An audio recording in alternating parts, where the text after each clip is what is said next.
Oduu keenya amma akkuma itti fufnee jirra jechuudha. Doktor Aslii Muhammad Alqanadaa irra aanuu isaatiin gammannee baga gammaddan isin jenna. Oduu keenya kan ganama bariisaadha akkuma itti fufnetti jirra.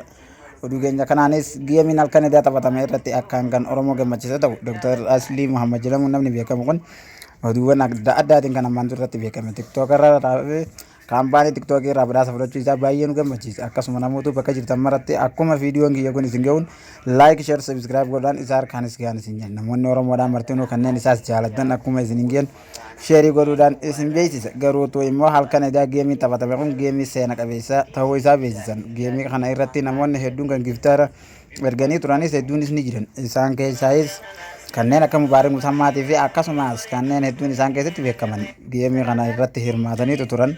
Haaluma kanaan namoonni geemii kana irratti hirmaatan maraafu baga gammanne baga gammade siin jechuu feena. Gammachuun teenyaaf keessan haa taatu isiniin jedha. Bakka jirtan maratu gammanne gammadaa ilmaan Oromoo jabaachuun itti fufuudha.